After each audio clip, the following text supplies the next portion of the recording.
Blessing the team.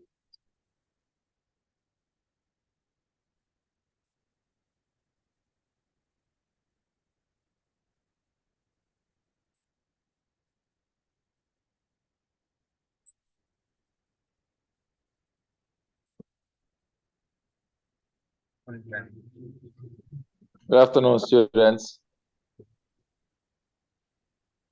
Hello.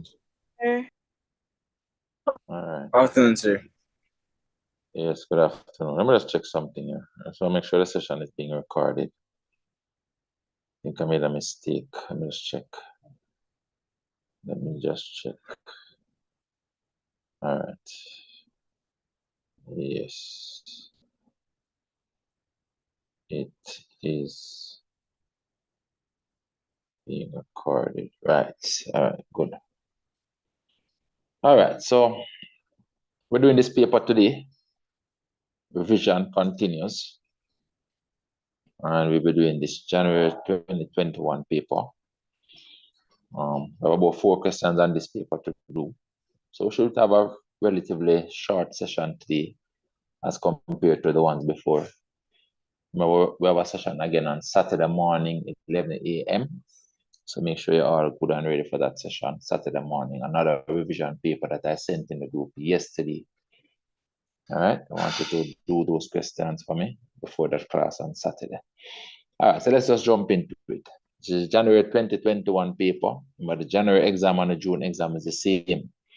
So you might see me doing majority of January papers here today, but this is because we do the June paper at another time. You know, we do some of the June papers in class and stuff like that.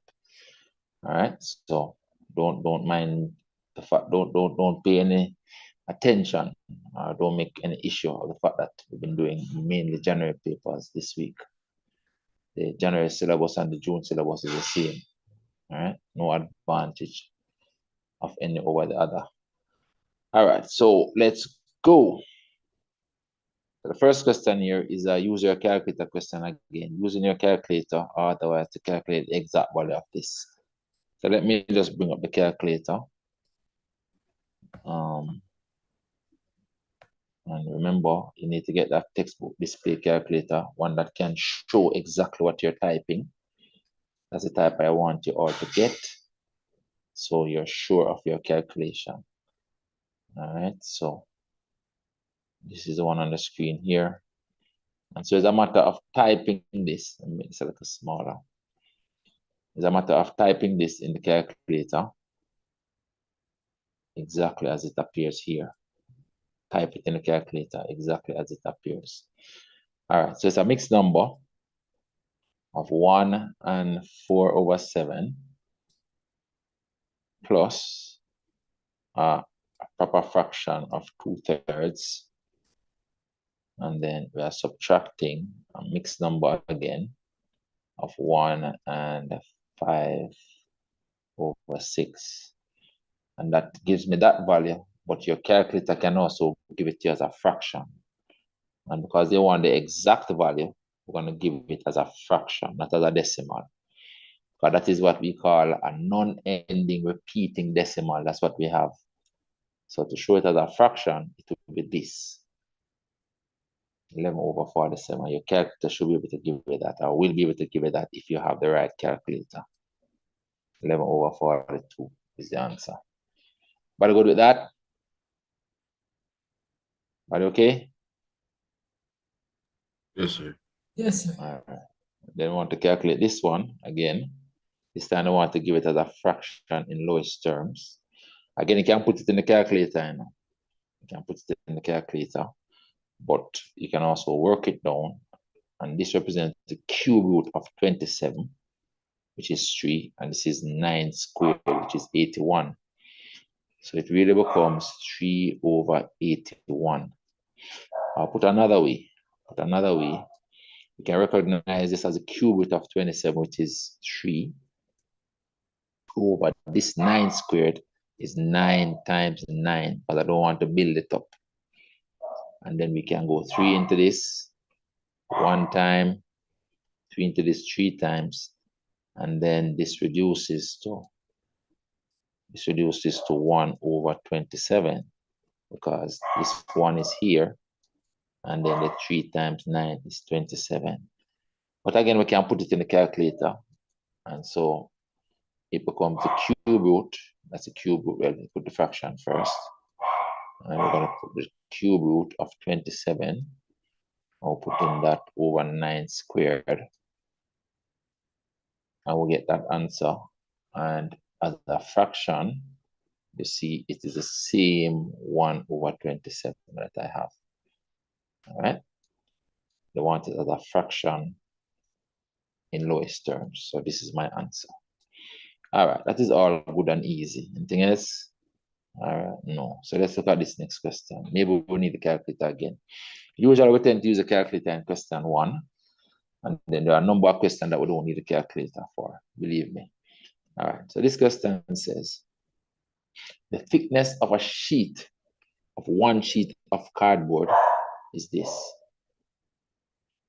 485 times 10 to the minus 2 millimeters. It says a construction worker uses 75 sheets. So they're using 75 of this, right? Of the cardboard stuck together to insulate a wall. Show that the exact thickness is this. So basically I have to multiply these two. It's 75 sheets of this. So that result is 75 times 485 times 10 to the minus 2. That is the calculation. So you can put it in a calculator if you want and say 75 times 485 times 10 raised to the power of -2. And get that same value that I got.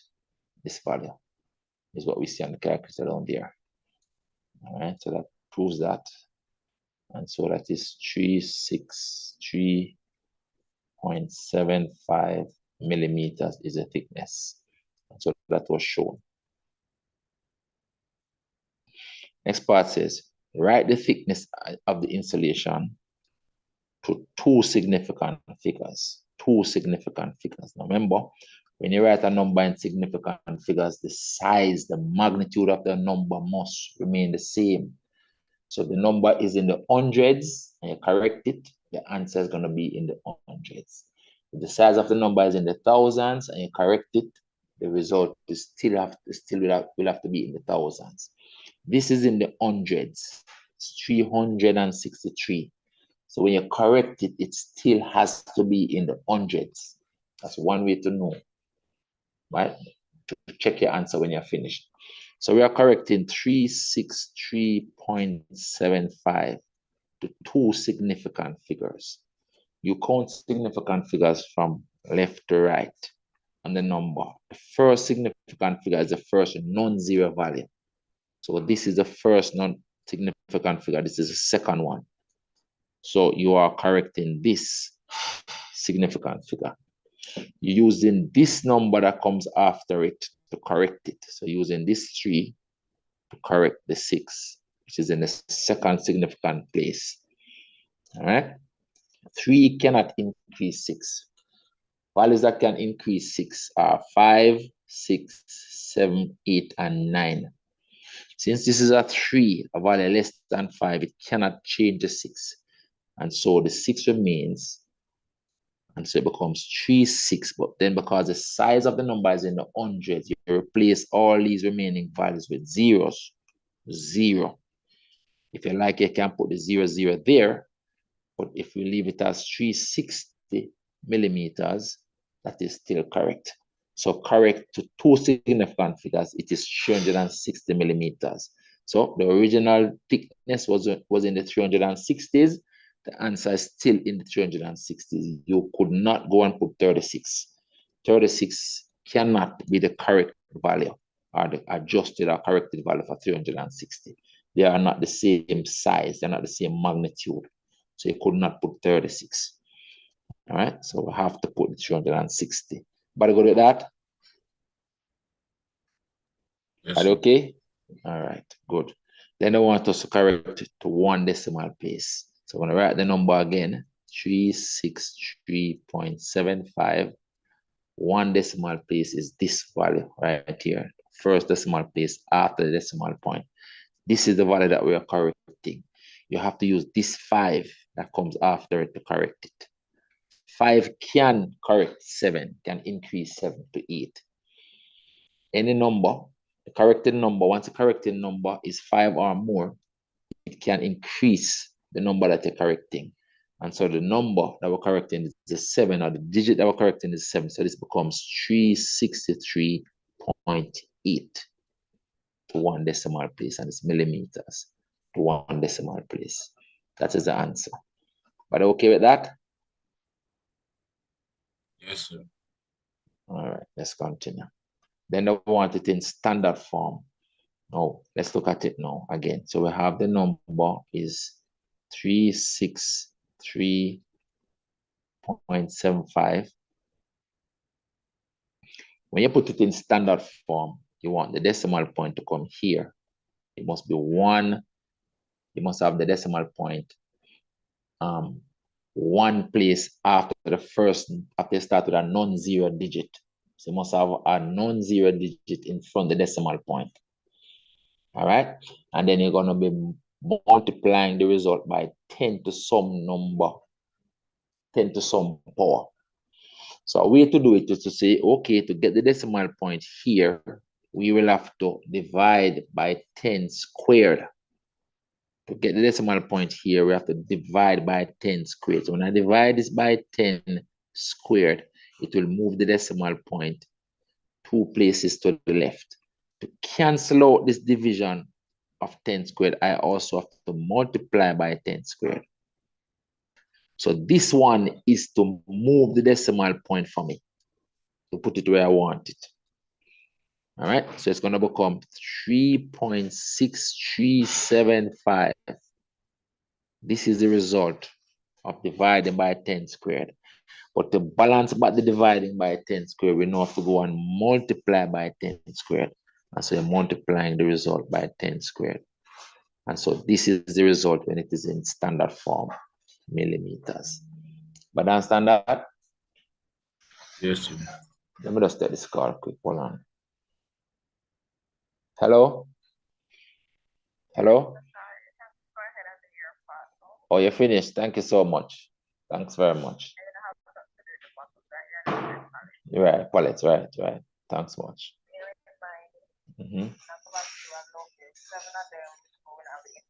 Yeah, man.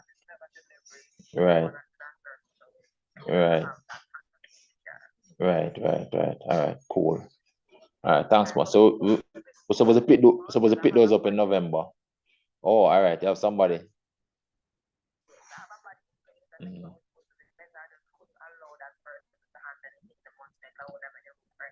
Exactly. All right. Thanks much.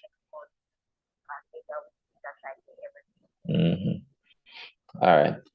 Yeah, man. Cool. Thanks. All right. Okay. Sorry, guys. That was work. All right. I have to take that call.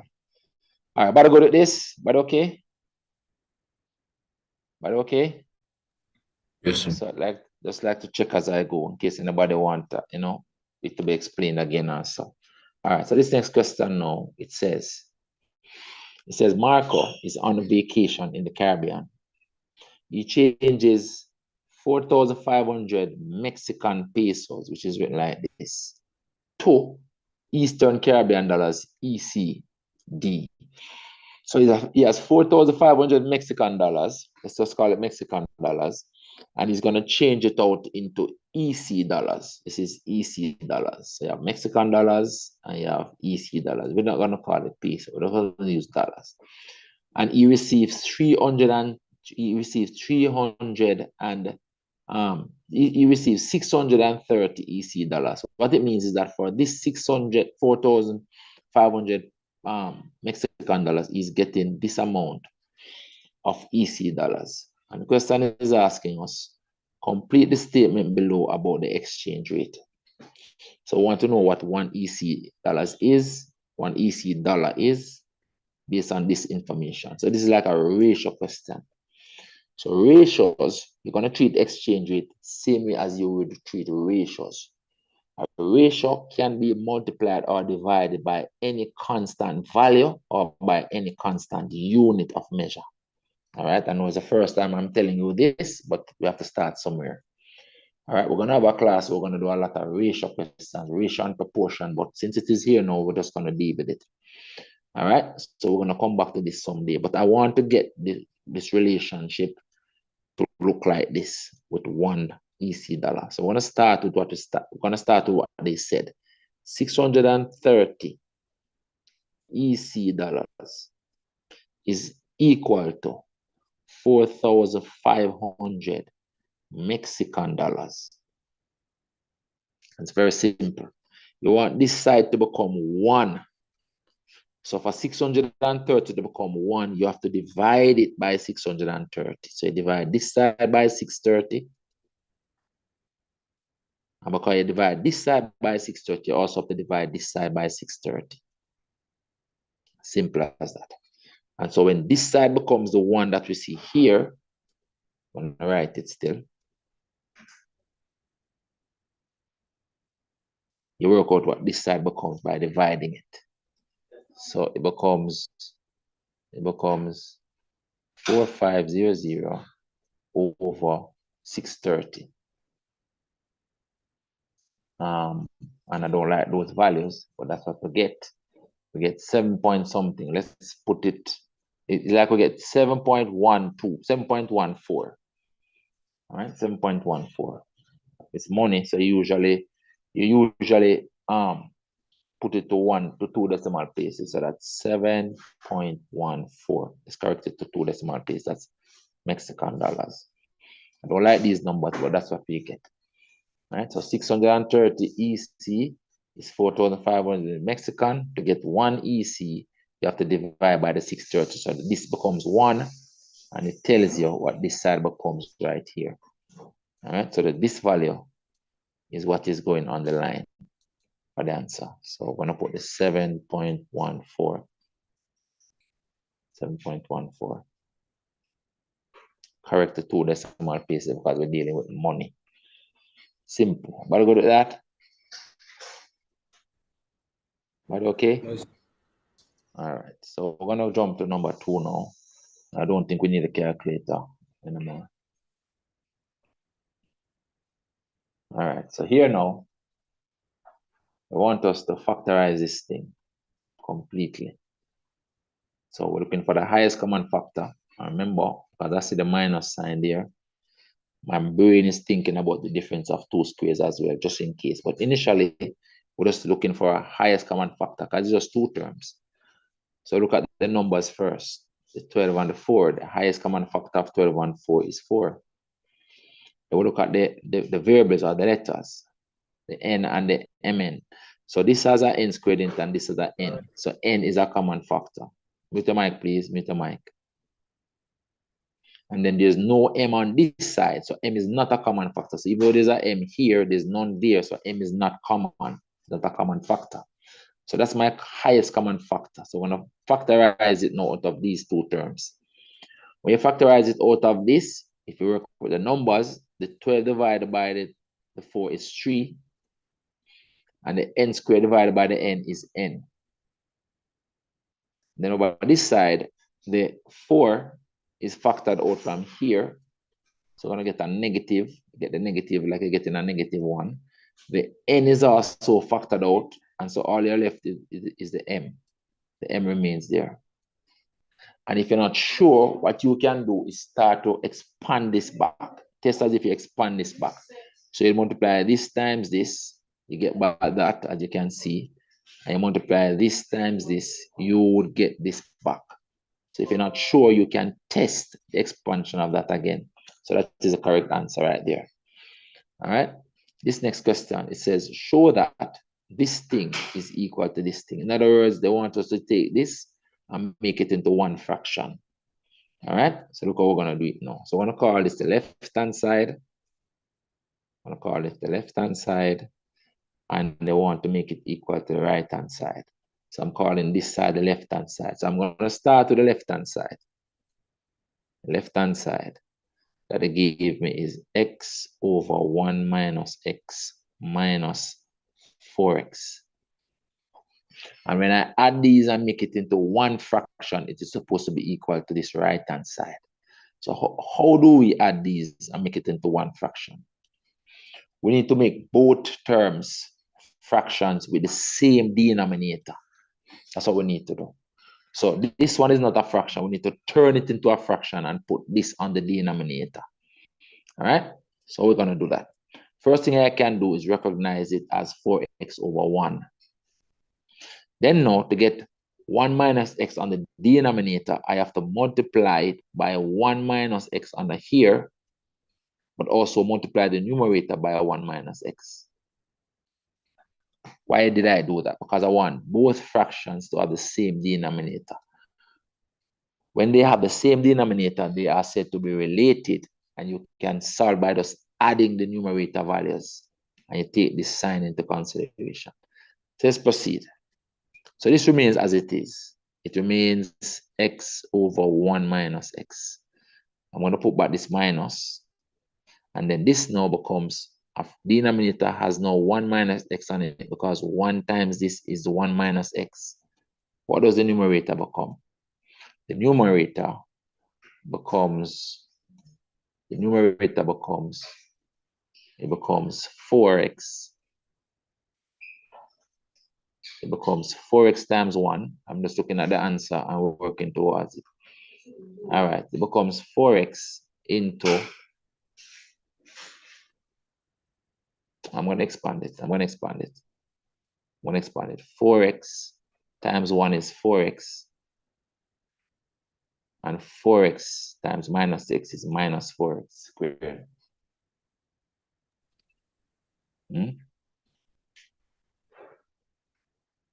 Minus 4x squared. But I go do that so far?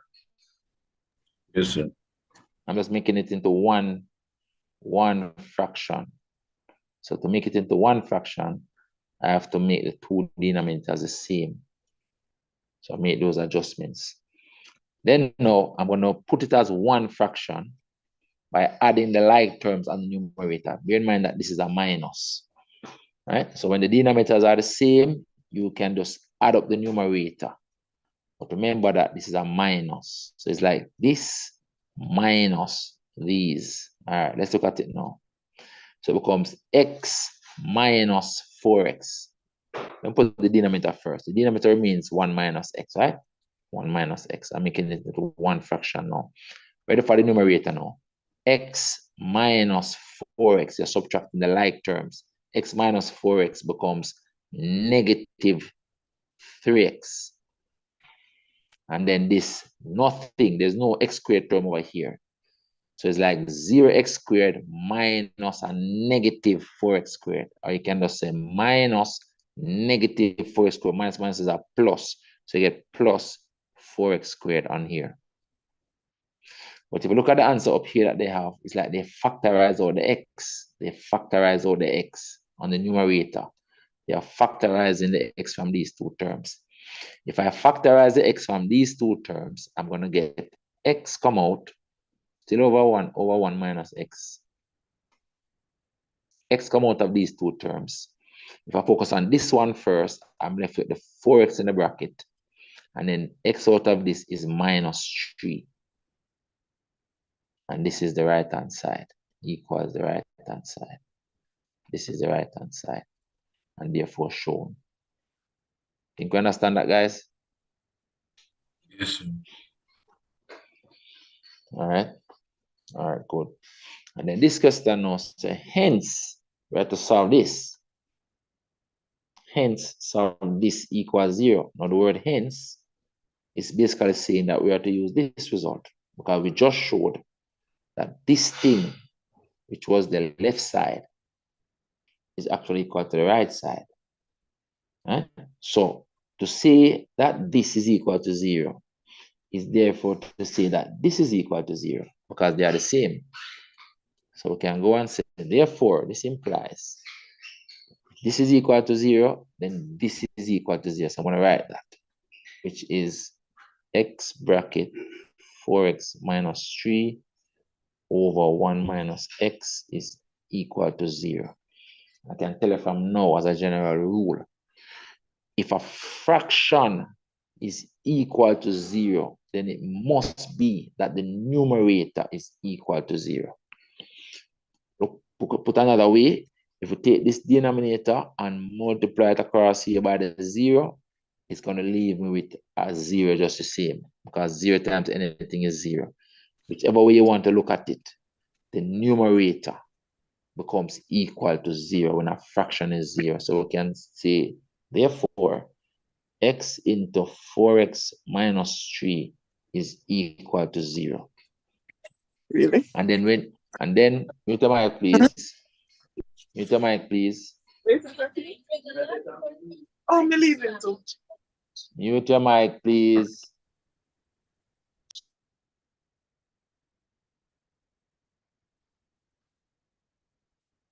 And then now, when you have this product equals 0, let's put it right here.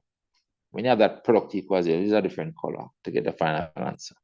When you have this product, is really x times that, equals 0. It is either this is equal to the 0 or this is equal to the 0. If the product of two things equals 0, one of them, one or the other must be 0. So either the x is equal to the 0 or the 4x minus 3 is equal to the 0. So we can write that. So the solution then is either the x is equal to the 0 or the bracketed term is equal to the 0. The 4x minus 3 is equal to 0. And then this one now is going to give us x equals 3 over 4. How do I get 3 over 4? Care over the negative 3 becomes a positive 3. And then divide under this 4. And that's how we get x equals 3 over 4. So these are my two values of x. This one and this one.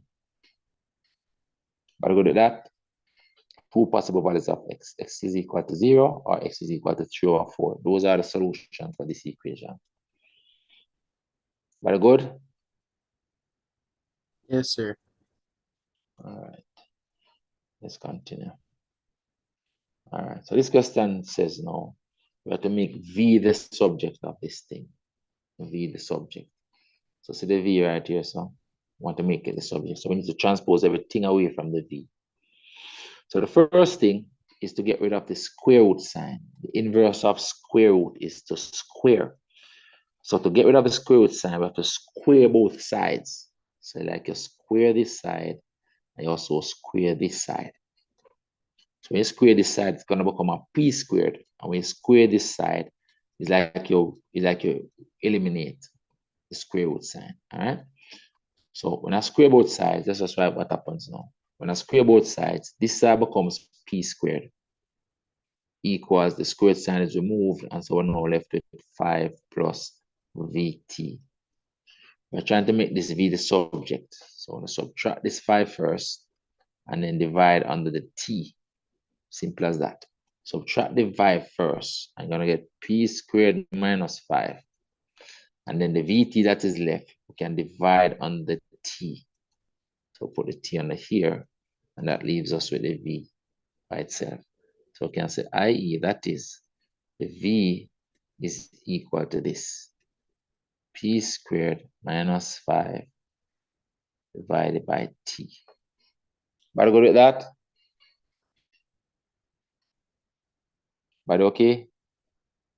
Just want to make sure everybody's okay with the transposition here. All right. Remember, guys, if in the class I don't understand, you have to say something. All right. You have to say if you don't understand how we get what we have on the screen. All right. Let's continue. This question now says, the distance needed to stop a car D. So the distance is D that is needed to stop a car. And that distance varies directly. So this is a variations question as the square of the speed S. Let's see what they are saying. The distance D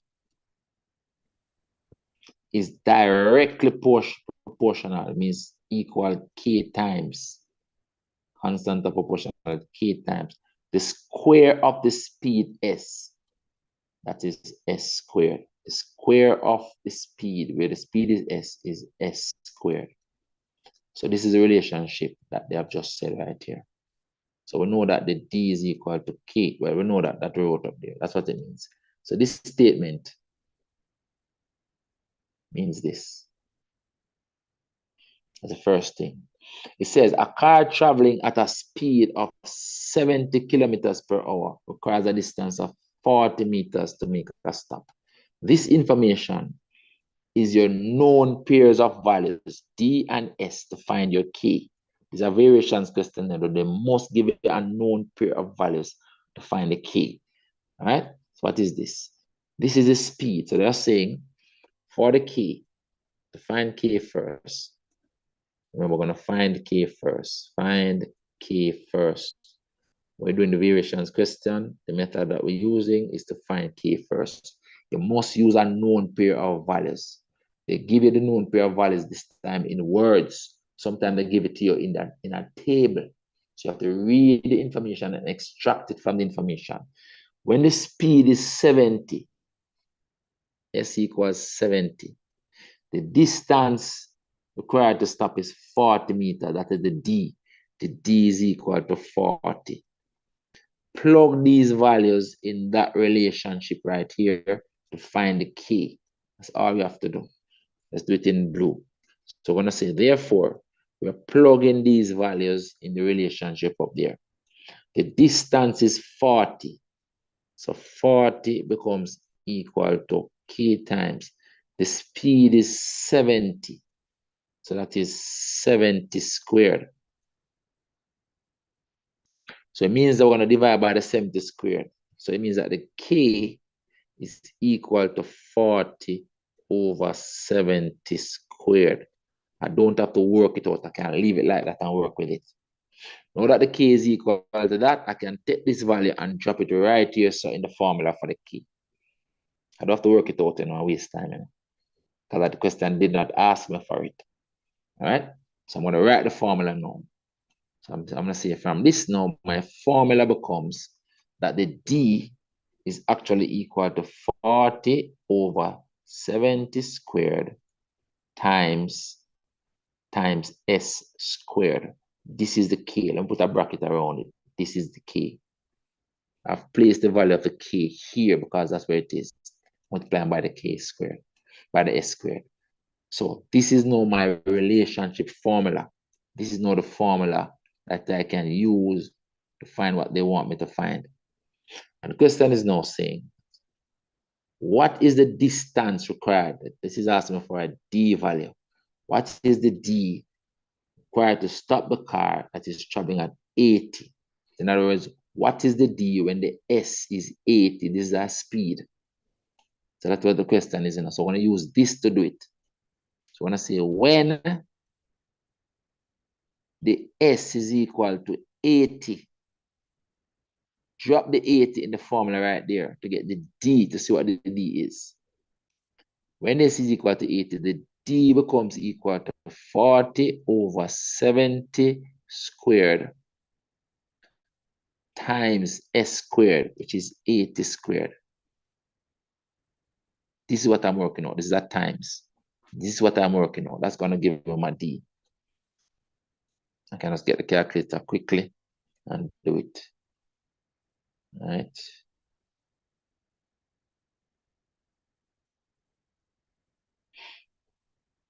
So I'm just going to calculate that. It becomes a fraction, 40 over 70 squared. I am multiplying that by 80 squared. All right, and that D becomes 52.2. I'm going to write 52.2. So the D equals 52.2, and it's kilometers. The distance to stop is kilometers or meters. Let's make sure. The stopping distance is in meters. See there? Meters. So you have to write meters. Getting a call again from work, guys. Just give me a second. I'm shut them up. This is the answer, guys. That is the answer. 52.2 meters. What do you go to that? Yes, sir. All right, so that's a variation question. Remember, sometimes they give you the information that you're using to find K in a table. Sometimes they give you it in words. This is one of those worded ones. But the concept, the principle, the approach remains the same. Find a known pair of values to calculate the key. After you find the key, you put the key back, the value of key back in the original formula, because the keys are constant. It's not going to change. Where the D is changing and the S is changing, K is not changing. So you use the known pair of values to find the K so that you can put it in the formula. And then you know what the formula is fully. And if you notice, I did not bother to work it out fully. I don't need to work out the actual value of K. So I can work with it like this. When doing this question, you really want to use your calculator just one time. I don't want to have to calculate here and then calculate here again twice. I can just do one calculation at the end and get my answer, which is what I did. I calculated just one time and I have my answer. All right, so that finishes that question 2. All right, we're going on to number 4 now. Number 4 is the next question.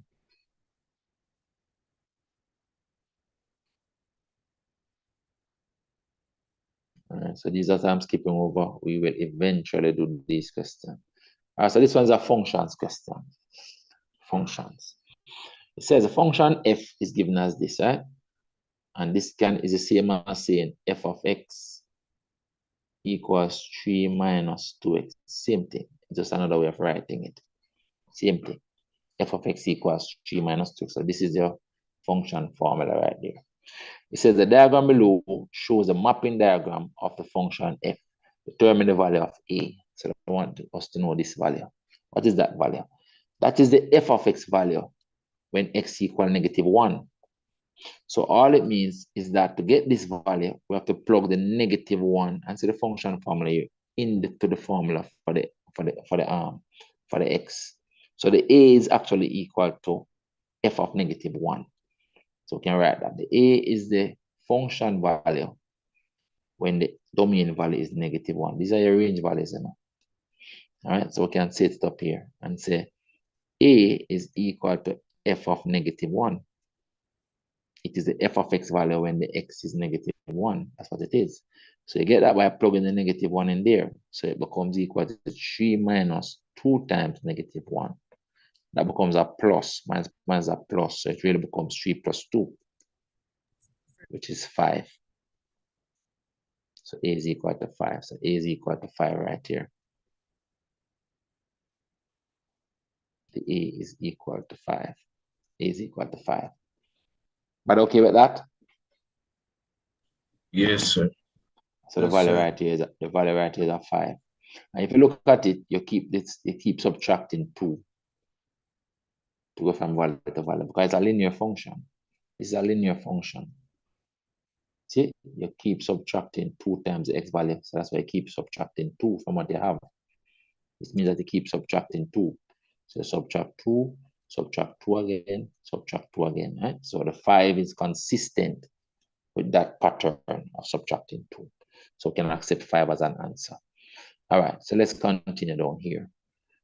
Question says, determine in the simplest form an expression for the inverse of function f, which is f to the -1. They're asking us for f to the -1. So remember that the f is 3 minus 2x, right? That's what the f is. I'm just leaving off the of x here. I don't need it. All right. So when I say the f is 3 minus 2x, I want to inverse it. So let's write it again. The f is 3 minus 2x. That's the f function. I want to inverse it. When we take the inverse, this range value becomes this range. F is the range on the function, becomes domain on the inverse. X equals 3 minus 2 times. This x represents domain on this function. It becomes range on the inverse. Range on the inverse is written f to the -1. Some teachers do this by calling the function y equals 3 minus 2x. And then interchange and put x equals 3 minus 2y. And then solve for the y, and that is the inverse. That's okay if you want to do it that way, no problem. But this is really doing the same thing. I want to make this a subject now. So what I'm going to do, I'm going to take this -2f to the -1 2 times f to the minus 1 and bring it over this side, make it positive. I'm going to take this x, which is positive, and bring it over this side and make it negative. So when I do that transposition, I'm going to get 2f to the minus 1 equals 3 minus x. And then to leave f to the minus 1 as a subject now, just to divide by this 2. So like I divide this side by 2 and divide that side by 2.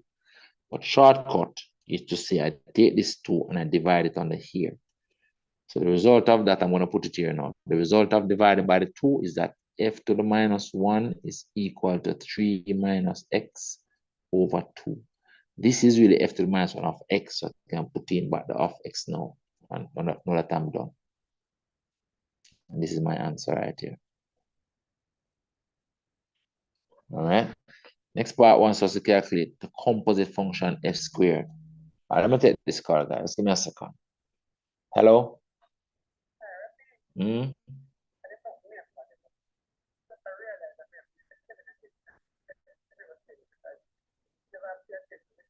Sir, for this one, you're going to put the f in the f function, Say right? that again? For them one here, since it's squared, you're just going to put the f into the f function, right? Hold on a second, Angela. Hold on.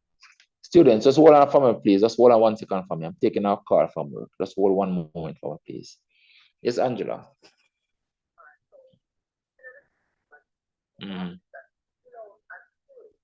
Below task case? Oh.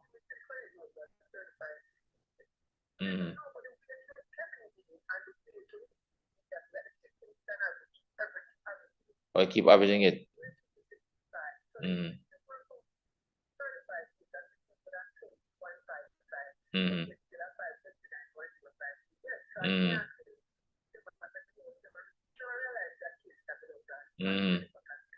Oh.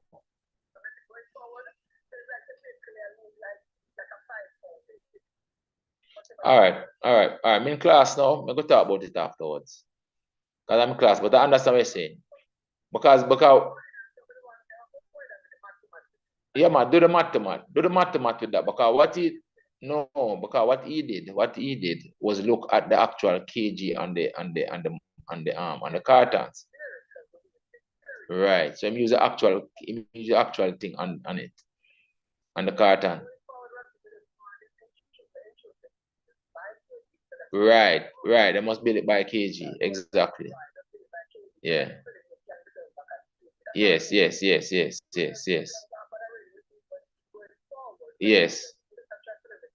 Yeah, man, it makes sense. Yeah, man, build it by the kg. They shouldn't build it by the case. All right, cool. Thanks. All right, cool. Yeah, man. Yeah. All right, sorry about that, guys. All right, somebody was saying something. Somebody was saying something a while ago. Hello, yes, sir. I'm back. Go ahead. What were you saying? Sir, you would just put the f into the f function, right? All right, good, right. Good. So we have to recognize that oftentimes they give you f squared. You have to know what f squared does not mean that you're squaring the function. It means f of x. So you're putting f back on itself. You're substituting the f back into itself. That's what this means. All right. So sometimes they give it to you like that, and sometimes they give it to you like that. It means the same thing. All right. So let's see how we set this up. So like we have the f function, which is 3 minus 2x. And we have the f function again, which is the same 3 minus 2x. Because we're forming that composite f of f, we have to put f back into f. And how is that done? Like we're taking this f, I was substituting it in the x in the other f there. That's how we form this composite f of f. All right, so let's do it now. So it means that the f squared of x, as we said, is the same as f of x. Is done by doing this construct that I've drawn out in red. So it's like you're taking that and you're putting it in here. So you have the 3 first, minus 2 times, and where the x is, I'm putting back all of f now again, which is 3 minus 2x, where the x is. So I've substituted f into itself, right? I'm going to just simplify this out by expanding with this negative. I'll be careful expand with the negative. So it becomes this 3 minus 2 times that 3 is negative 6. Then minus 2 times minus 2 becomes a positive 4x. So this reduces to, or to put it here, this is minus 3 now, guys. So it becomes 4x minus 3, because 3 minus 6 is negative 3. So the final value, final expression for it is 4x minus 3. This 4x is this, and this is negative 3. So that is the expression. This is the answer right here. All right. Then it says, this one says, take the value of this. The value of this is just negative 2, you know. F of f to the minus 1 of negative 2 is equal to negative 2. Why is that? Because a function and its inverse will reverse the mapping, reverse what. So it's like the function is reversing what the inverse does, and vice versa. This means that we must do the inverse first, you know, on the negative 2, you know. But then the function is going to reverse it. It's going to take it back to where it is. So if we were to draw this out and make a sketch of it, it is like we have the negative 2, this value of negative 2. And you put the f to the minus 1 on it. So put the f to the minus 1 on it. And the f to the minus 1, take it to some value over here that we don't know. We're just going to call that value n. Some value n. The function now is going to reverse the mapping that the inverse did. So the function is going to take this n and reverse it and put it back on the negative 2. That's what the f is going to do. Because the function and its inverse, they reverse the mapping. So anything that the inverse does, the function reverses it. Just as though anything the function does, the inverse reverses it. So we are coming back. The end result is that we come right back to the negative 2. And that's why the answer is negative 2. But understand that? So we started at negative 2. We put the function on it. But then the inverse reverses what this function reverses what the inverse did. Even if they switch this around, so let me show you now. They could have written this instead as this and put it as f of f to the minus 1 of negative 2. The answer would, no, not that way. F to the minus 1 of f of 2 or f of negative 2. This would still be negative 2 if they gave you that. If it was that they gave you. Because the inverse and its function, they basically result in an over movement. Because whatever the function did to the negative 2, the inverse will reverse it and bring it back to the 2, the negative 2. But understand that? And that's why this question says state. There's no calculation needed, really. There's only 1 mark for it. There's no calculation needed. But if you go ahead and calculate it, then you're going to see that the answer is negative 2. But you know, when you do calculation with stuff like this, it's almost saying to the examiner that you don't have that knowledge. Right? And that is where the knowledge profile comes in on the exam paper. The knowledge profile. It means that you would not know. I can write a general statement that says something like f to the minus 1 of f of any number must be equal to the number. And these can be the other way around as well. Because generally speaking, you know, these are inverses of each other, you know.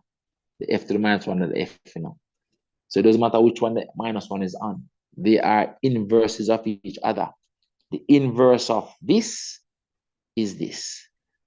And the inverse of this one is this one. They are inverses of each other, these two. F to the minus 1 and the f. They are inverses of each other. And they reverse anything that the other one does.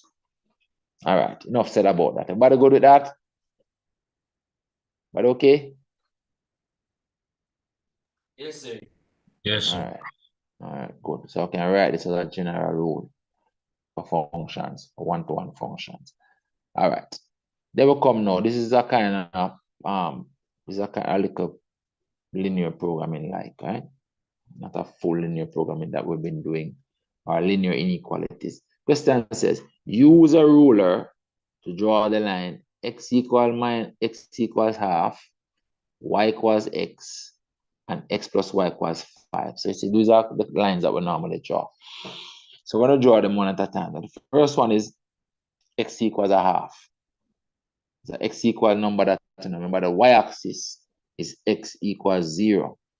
So x equals a half must be a vertical line like the y-axis, just that it passes through a half. So when you have vertical line through half, so 1 here, so this right here must be half. So x equals a half is a vertical line up here. Vertical line. But I want us to use a ruler, right?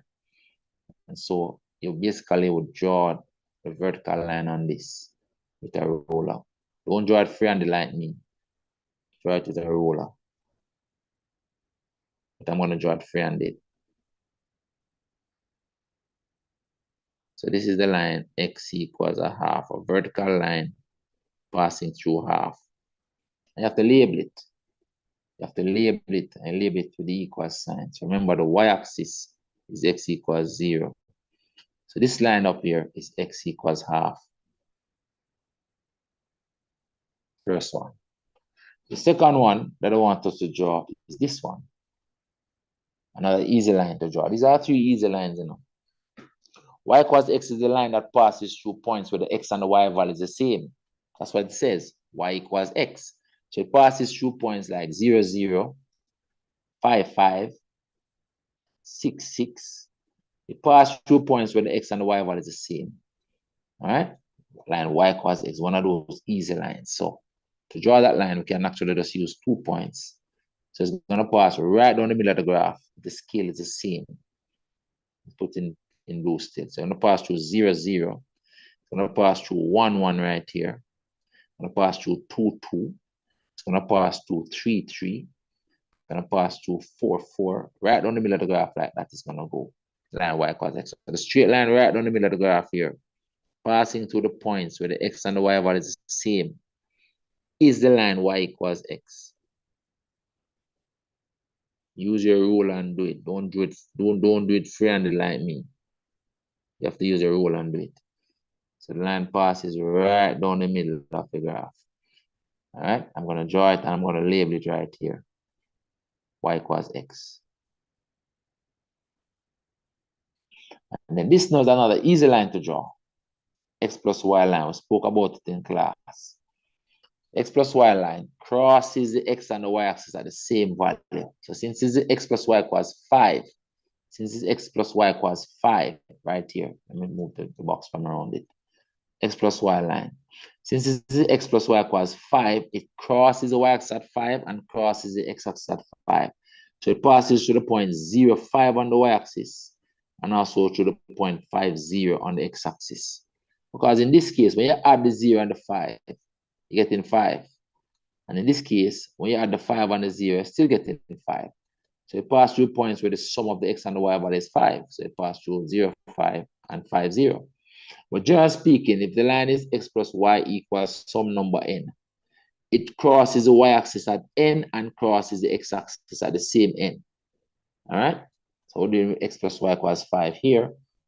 So it's going to pass through this point on the y-axis, 5. It's going to also pass through this point on the x-axis right here, 5. It passed through points where the x and the y value is 5. So it's passed through 4, 1 right here. It passed through 3, 2, because 3 and 2 is 5 right here. It passed through 2.5, 2.5 right here. Right here is 2.5, 2.5 right here. 2.5, 2.5, because they add the 5. Then it passed through 2, 3 right here, because 2 and 3 is 5. Then it passed through 1, 4 right here, 1, 4, this point, because 1 and 4 add up to 5. So it passed through all those points. But we could have just used these two to do it anyway. But I'm just, just emphasizing that it passes through points where x value and y value is 5, add to 5. So I just need to draw a straight line down here.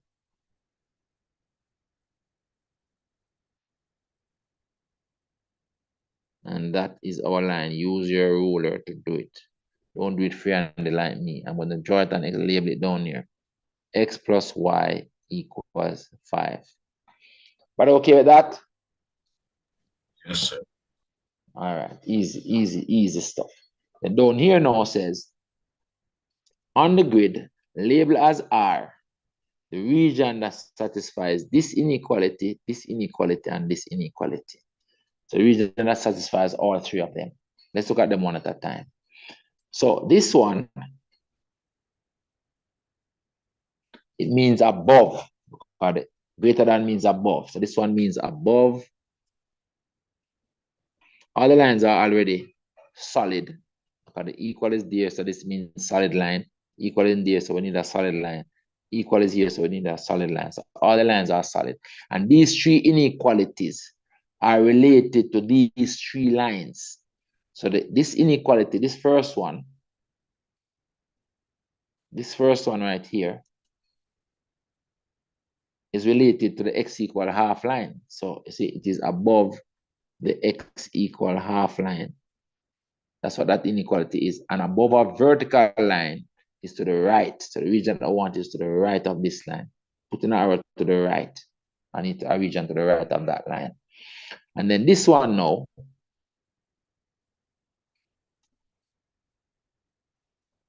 y is positive, so greater than means above. So I want to go above this line. Which line? The line associated with this one is the line y equals x. So I want to go above the line y equals x to indicate where that region is.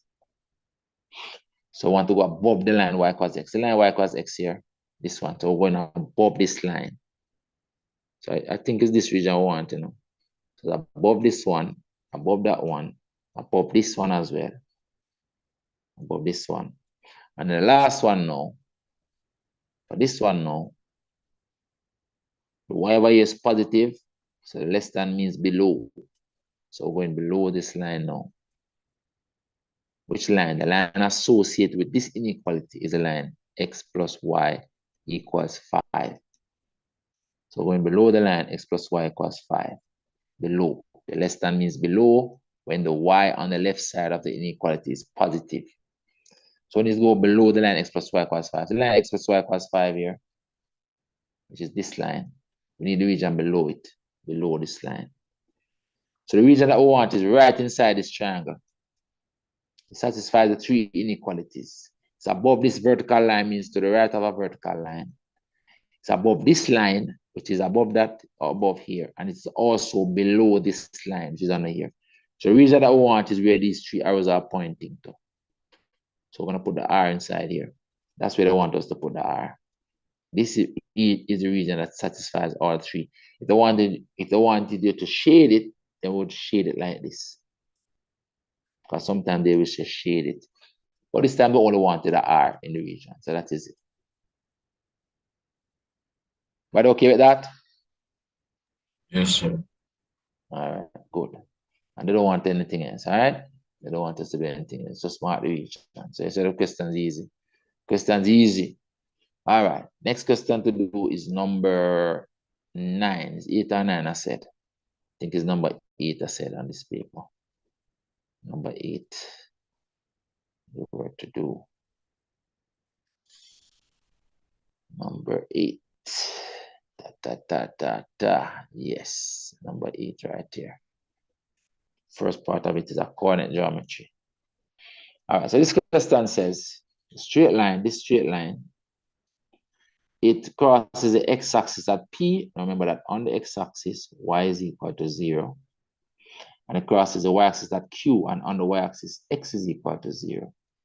And the question wants us to determine the coordinates. Coordinates means you have to put it in a bracket. In fact, they have done it for us down here. They have to give it 2 values. Right? So what do we know? We know that at the point P on the y-axis, the y value is 0. So the y value is 0 right here. So I can put that on from now.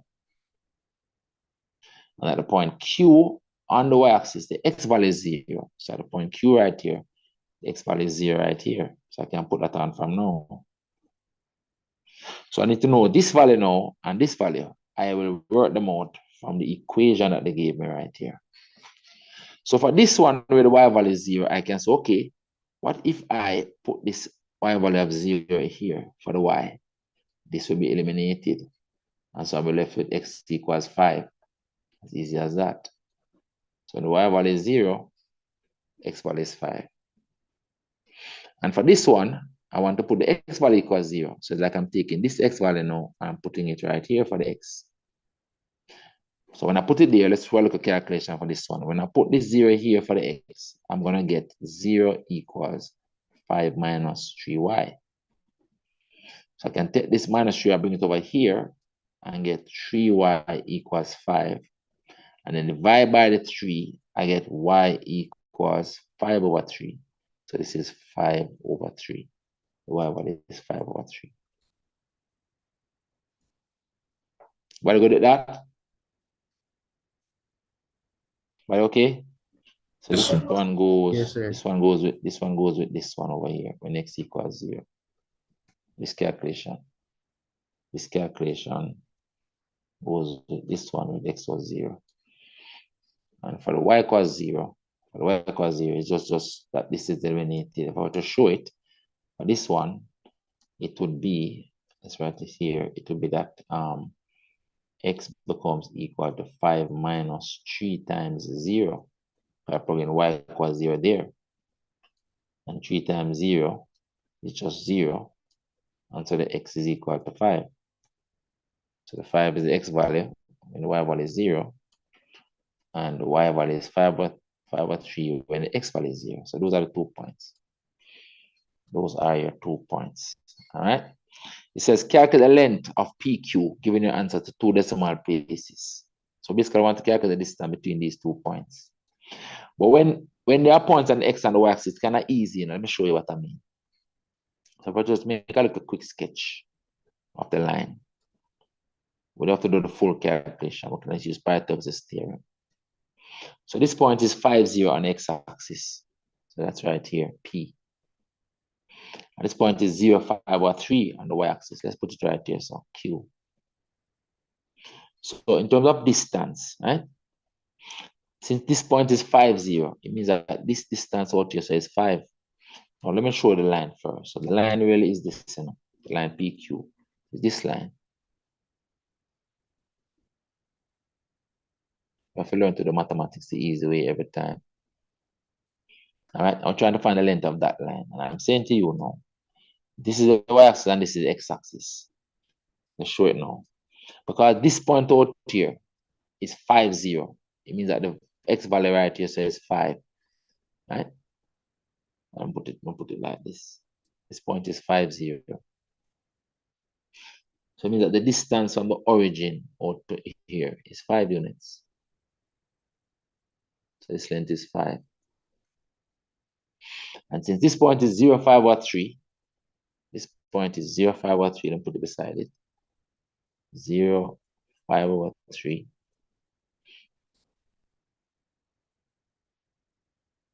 It means that this distance from the origin up to here is 5 over 3.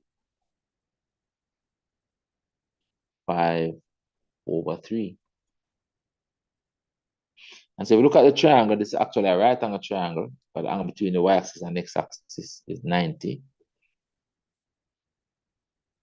And so we're trying to find this length. Okay, it's Pythagoras' theorem with these two sides. Pythagoras' theorem. So the PQ becomes the square root of this side squared plus this side squared. So it becomes 5 over 3. I can put 5 squared plus 5 over 3 squared. But even if you're using a formula to do it, remember the length of the line PQ will be equal to the square root of the difference in the x value squared. The difference in the two x values will be 5. 5 minus 0 is 5. So you get the 5 squared here anyway. And then the difference in the two y values will be this and this. The difference between these two values is 5 over 3. The difference between 0 and 5 over 3 is 5 over 3. And you're squaring that. So the 5 over 3 there. So you can get it the same way. But when the points are on the y-axis and the x-axis like that, this is something good to know. It becomes the square root of this side squared, which is the 5, plus this side squared, which is the 5 over 3. And so they must work this out to 2 decimal places. I'm just going to drop this in the calculator and see what it is. So the length of PQ is, let's work it out to 2 decimal places with the calculator over here. So I'm just going to type that as it is in the calculator. Square root of 5 squared, which is 25, plus a fraction in a bracket, 5/3 in a bracket, and it is squared. So I'm getting 5.27 to 2 decimal places. That's 5.27. 2 decimal places they want. 5.27. So I'm going to write 5.27. And the unit of measurement in coordinate geometry is units. You have to say units. The length must have a unit, whether it be centimeters, meters, feet, inches. In coordinate geometry, the unit of measure is units, the word units. So we have to write that. 5.23 units is the length of this line PQ. But good at that? Are you okay? Yes, sir. All right, good. Next part now says they want us to tell them the midpoint of PQ, which is easy again. However, 0.50, however, 0.053. Those are the 2 points, you know. I want the midpoint, and they said the midpoint is R. So the midpoint is the average of the 2 X values and the average of 2 Y values. But because there are points on the X-axis and the Y-axis, you get the midpoint by just half in this one and half in this one.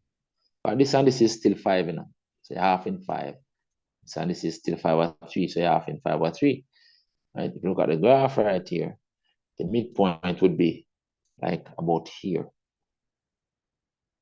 So it will be halfway this way, halfway that way. It will be 5/2. That will be the X coordinate. And then the Y coordinate will be halfway this way, halfway up. Half of the 5/3. That's the midpoint R right here. All right, so you could look at it that way as well. But you could calculate it still and use the same average of the X values, average of the Y values. So the point R will be the average of 5 and 0. 5 plus 0 over 2, which is 5/2. And then the average of the Y values was 0 and this one, averaging them. So that will be 0 plus 5/3 is 5/3 and half in that. So it's almost like a half in this, it becomes 5/6. 5/6. Because if you take the half of 5/3, it becomes 5/6. So this is the midpoint of R. The midpoint is the average point. So you're averaging these 2 values. You're averaging these 2 values. And so you get that. But okay with that? That's the midpoint, R. But Yes, sir. everybody Yes, sir. good?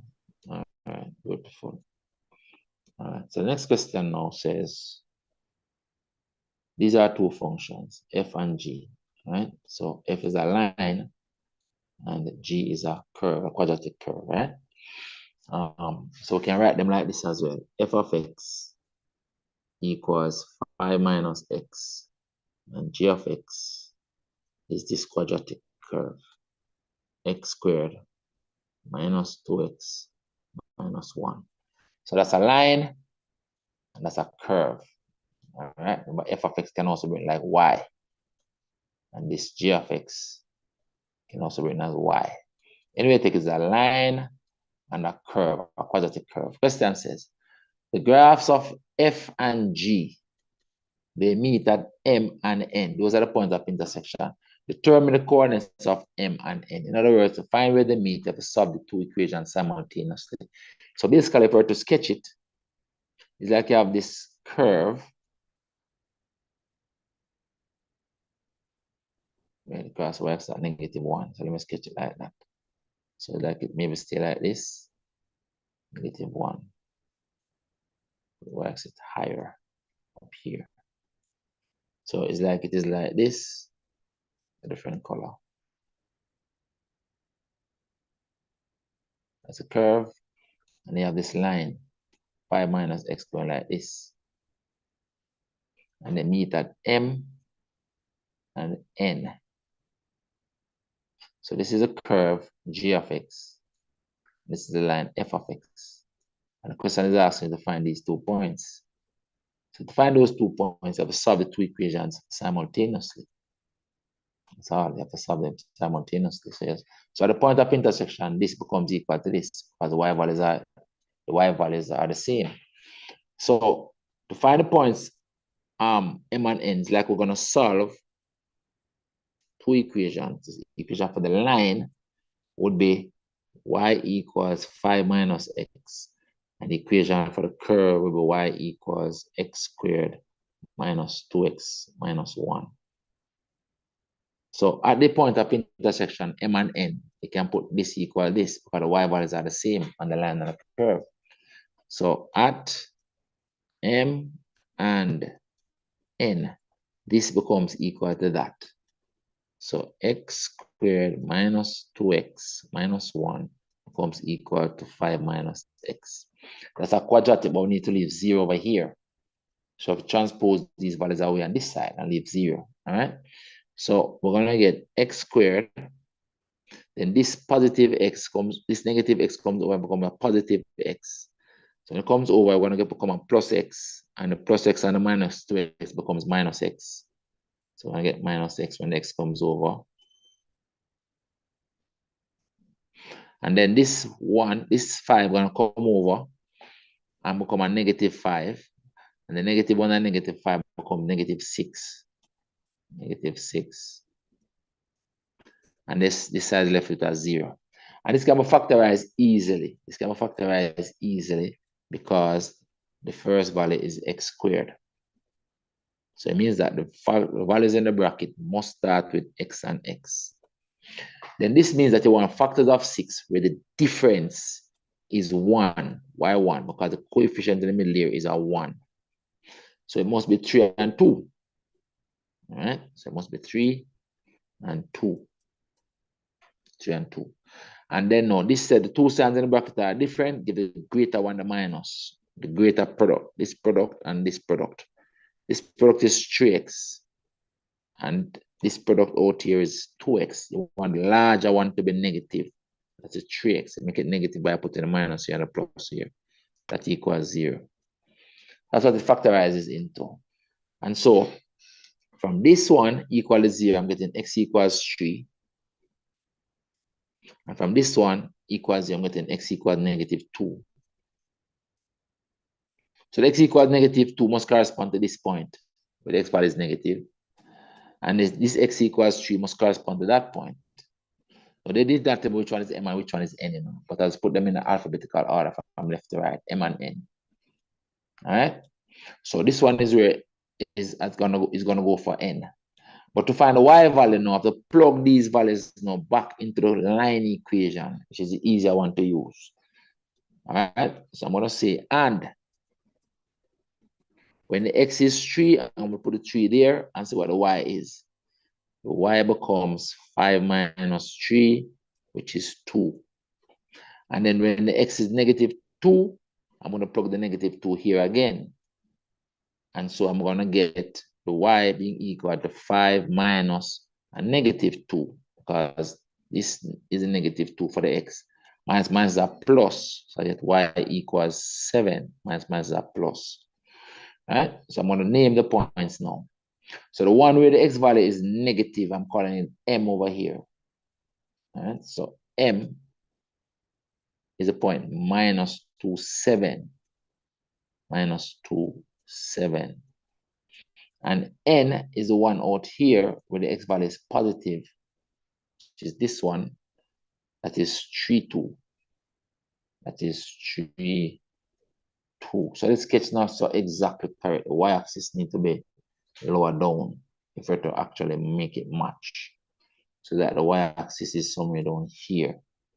The x-axis, I mean. Take this off. Is that the x-axis is here.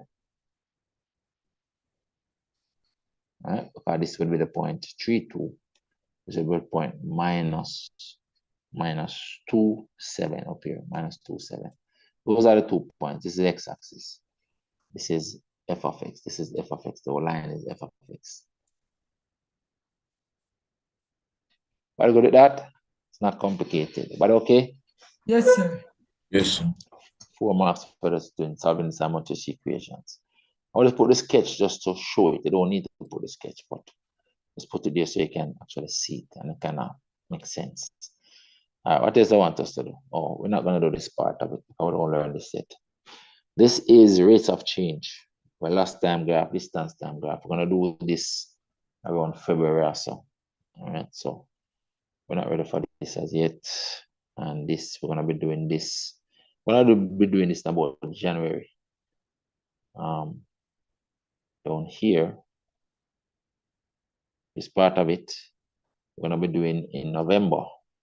Bearings, we're going to be doing in this November that we're in. November. We're going to be doing this bearings in November. But we're going to do matrices first. No, lie. This is trigonometry. We're going to be doing this in December into January.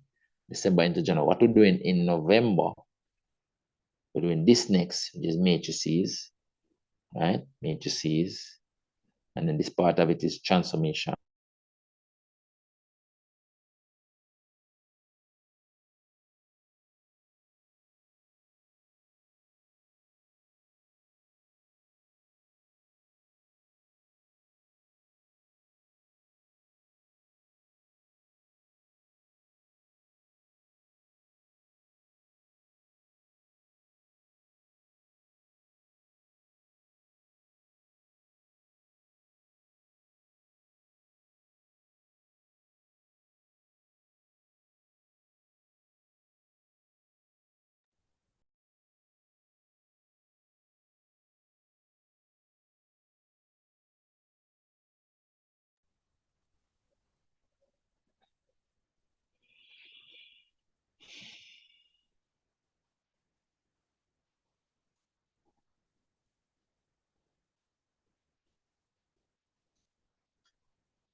All right, guys, back with me? Yes, Yes, sir. sir. All right, so let's start a bit of internet there, right? So I'm saying after we finish the vectors, then we'll be going to work on the number 9, which is the trigs. The trigs is going to be coming up next, and that is the bearings and so on. So everything will get done. So by end of January, we'll be doing basically the number 10, the number 9, and the number 10 questions and the past papers as well. All right? By the end of January into February, we'll be doing the number 9 and the number 10 questions. All right? That is what will happen. So by we get to February, it will be a long way on in the syllabus. But there's one question on the worksheet that I sent you that I want us to do. So we'll finish with this paper now, guys. Finish with this paper.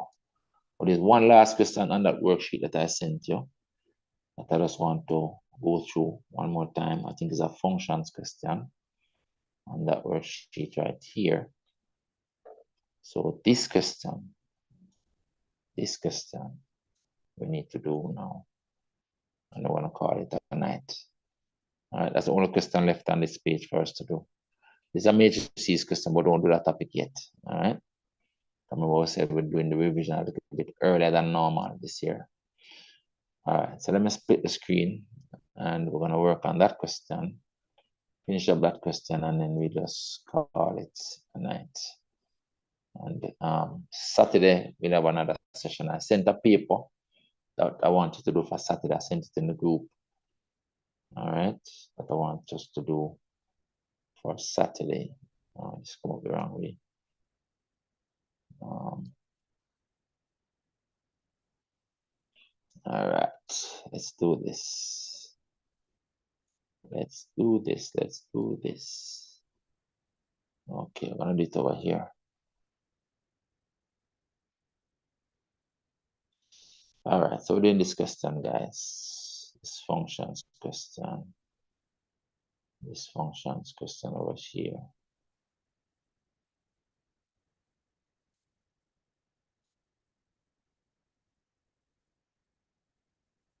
All right, let's go. All right, so we're given these two functions. So this one is a rational one. Remember, it becomes undefined when the denominator is 0. I'll give them this linear one, right? It says they want us to calculate the value of g of 4 and f of g of 2. So to get the g of 4, we're going to put the 4 in the g function there. Easy, right? So let's write them out. So the f of x, the f function, f of x is 2x plus 5 over x minus 4. And the g function, g of x, is 2x minus 3. First part wants us to calculate g of 4 right here. So to get that g of 4, we're going to put the 4 in the g function, nice and easy. And so it's going to become 2 times 4 minus 3. That's 8 minus 3 is 5. 8 minus 3 is 5. That's the answer for that one. Easy. Then they want us to calculate f of g of 2. Part 2 wants f of g of 2. Remember, you can think of it as say the g is closer to the 2. So you have to put the g on the 2 first before you put it on the f. All right. So this means f of g of 2.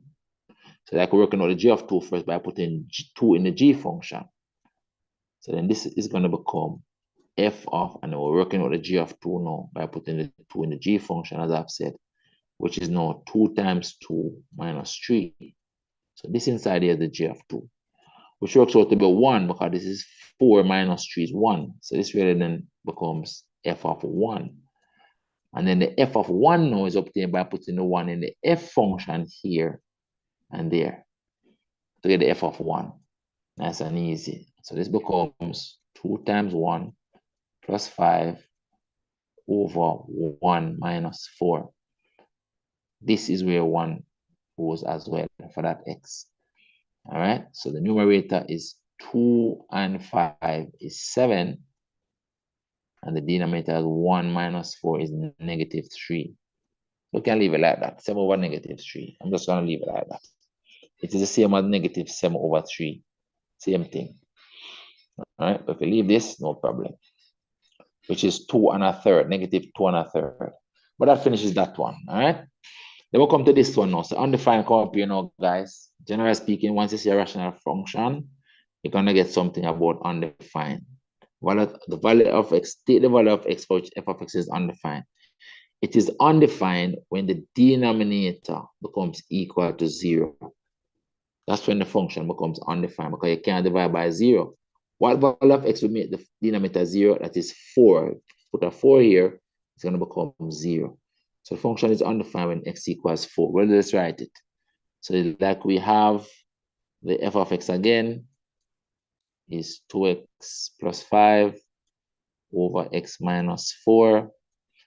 And we are saying f of x is undefined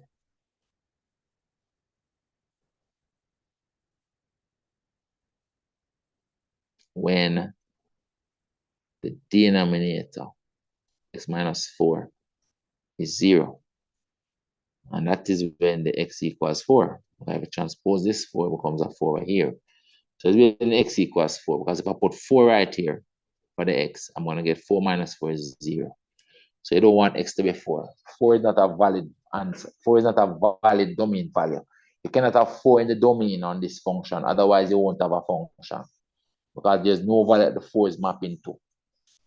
If you divide by the 0 by putting 4 in there, then the function cannot work out in the value. So the function is undefined when x equals 4. So 4 cannot be a value in the domain. The function cannot accept a value of 4. All right? That is that. Next part wants us to work out f to the minus 1. And hence, solve this. All right? So it's a rational function. Remember, the inverse has a number of steps to do. So let's go on it. Let's go on that part now. So within this part now, which is to find f to the minus 1 over here. So I'm going to start with the f function and say, write it as f equals 2x plus 5 over x minus 4. We're going to inverse that function. This f, which is the range, becomes x, which is the domain on the inverse. And these two x values, these two x's, they each become f to the minus 1, which is the range on the inverse. So it becomes 2 times f to the minus 1 plus 5 divided by f to the minus 1 minus 4. Some teacher is going to put y and y right here. Same difference, all right? No problem. Then we are transposing to make f to the minus 1 the subject. So the first thing you have to do is expand it out into separate terms. And after expanding it out into separate terms, you want to group everything with f to the minus 1 on one side of the equation and everything else on the other side. That is your process. But first, you have to expand it out into separate terms.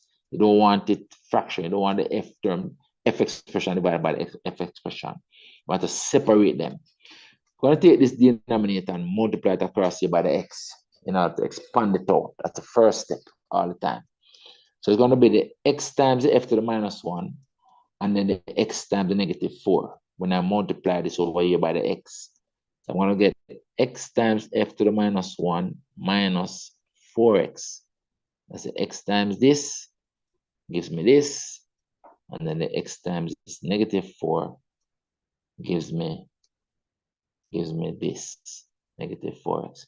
And I'm left with the numerator on the right side. 2 times f to the minus 1 plus 5. Then I want to get this over this side to join that f to the minus 1. And I don't want this 4x over here, so I'm going to take it over this side to join that 5. All right, careful now. So I have this x times f to the minus 1 here. This comes over onto the left side of the equation to become a negative. It is positive. When it comes over, it becomes a negative 2f to the minus 1 equals. This 5 is on here. It's going to stay 5. I don't need to put the plus. And then this 4x goes over. It is negative. It goes over, becomes a positive 4x. So it goes over and becomes a positive 4x. Those are the shortcut transposition. Now that we have the f to the minus 1 terms on the same side, we can factorize it because we only want to see one of them in there. So we're going to factorize it to see the one of them in there. So I'm going to put f to the minus 1 bracket. Out of this, I'm getting the x. Out of this, I'm getting the negative 2. And that is all equal to 5 plus 4x. Then to leave this f to the minus 1 as a subject, I have to take this and divide it under this side. It is the same as saying divide both sides by x minus 2. This one cancels that one. We're using the shortcut. Okay, it's a shortcut. And just, okay, we have this. We're just going to take this and divide it under this side and leave f to the minus 1 as a subject. So we're going to get f to the minus 1 equals 5 plus 4x over x minus 2. And this is f to the minus 1 of x, really. So now I can put in back my of x, f to the minus 1 of x.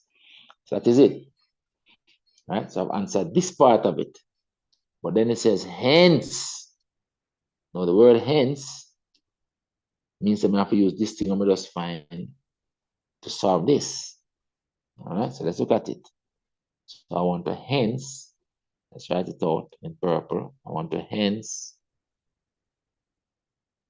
solve 2x plus 5 over x minus 4 equals negative 1. Hence means I have to use this one just fine. But to do that by recognizing that this is really f of x. It's really f of x, and I see it here on the screen.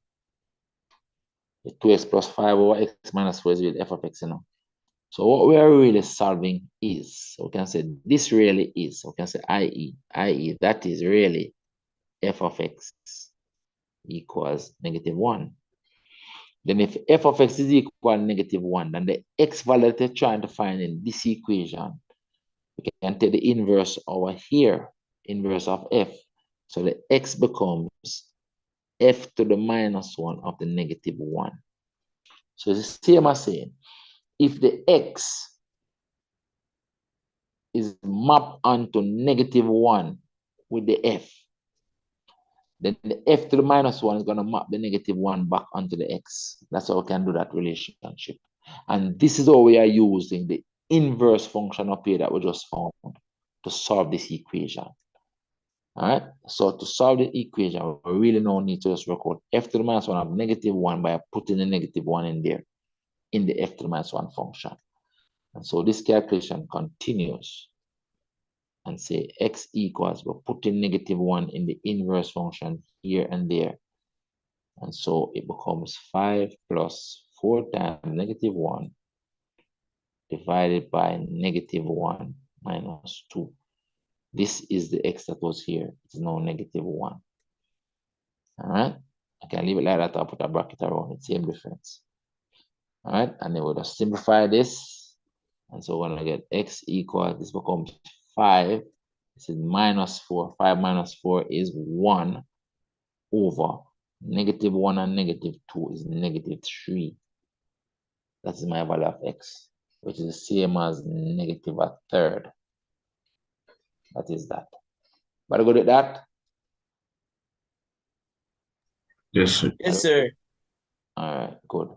Well, this part now says we are to find the g to the minus 1, and then we have to use it with f to the minus 1 to determine this. Now, this is our minus on it, you might not see it, but it is actually the inverse of a composite function. This has a -1 on it. All right, this also is f to the minus 1, and this is g to the minus 1. All right, so this is basically testing our knowledge of inverse of a composite function. So the first thing we need is g to the minus 1. All right, let's do it. G to the minus 1. We have f to the minus 1 already. So we're going to start with the g equals 2x minus 3. We're trying to find the g to the minus 1 here. That asks us 4. We're going to inverse that. So the g, which is range, becomes x, which is domain, equals 2 times. This x is domain, it becomes g to the minus 1, which is range in the inverse function, minus back this 3. We're trying to make this a subject. What do we do? Carry over this 3 and add it, and then divide under the 2. Shortcut method. And so the g to the minus 1 is left equal to x, carry over the 3 as I've said, plus 3. It becomes a plus. And then divide this 2 under there over 2. So this really is g to the minus 1. So we can say, i.e., that is g to the minus 1 is x plus 3 over 2. This is g to the minus 1 of x. And then so we have to use it. See? Use it. Question said, find this and use it with this to determine this. So in other words, we have to be able to write this now in terms of these two. And it's something that you have to know. So let's write it. Let's put by the f to the minus 1 beside it. I want to need them beside each other. So let's go back for the f to the minus 1 that we found before, which is this one up here. I want to copy it down. I was using it with the g to the minus 1. So let's copy it down. Put it down here. So we have the two of them here now. The f to the minus 1 and the g to the minus 1. So this is where your knowledge comes into play now, guys. Purple. We're trying to work this out. We're trying to work that out. The g of f all to the minus 1. So we say no. What do we know? G of f all to the minus 1 is actually equal to f to the minus 1 of g to the minus 1. Note that these are switched around. Since it's a g of s inside here, the f to the minus 1 comes first out there, g to the minus 1 comes second. That is inverse of a composite function. The inverse of a composite function, g of f, is equal to the composite of the individual inverse function, but note that they are switched around. You have to pay attention to that. And then now, it's basically using these two, which are these two, to work out what this is. And this is calculated by putting the g to the minus 1 into the f to the minus 1. That's what we want to do. We want to put the g to the minus 1 into the f to the minus 1 to calculate this thing. All right? How do we put the g to the minus 1 into f to the minus 1? It means that we want to take this g to the minus 1 here. There's a different color and show it. Let's use the black. I'm going to take this g to the minus 1. I'm going to take it and put it here. I'm also going to take it and put it here where the x is. Those are the two places where it's going. G to the minus 1 is going. That's how I put G to the minus 1 into F to the minus 1. So we are making this construction for the result. All right, so let me use them on the screen so you can see it. So I'm going to write it now. That this construction that we're doing is what I've marked out in black, becomes equal to. I'm going to put the 5 first, plus the 4. Then where this x is right here, I'm going to put all of G to the minus 1. I'm going to put x plus 3 over 2. All of that over. Where this x is right here now, I'm going to put all of the G to the minus 1 again, which is the x plus 3 over 2. And I'm subtracting back this 2 right here, minus 2. That is a construct. But understand that? That's what we get. Very good? Yes. sir. All right. And then it can be simplified. I'm going to simplify it because it can be simplified. So I'm going to simplify it by getting rid of this fraction and getting rid of this fraction. So I'm going to multiply the numerator by 2 in order to get rid of that fraction. Multiply the numerator by 2 and also multiply this denominator by 2. All right. You have to learn these little skills and practice it.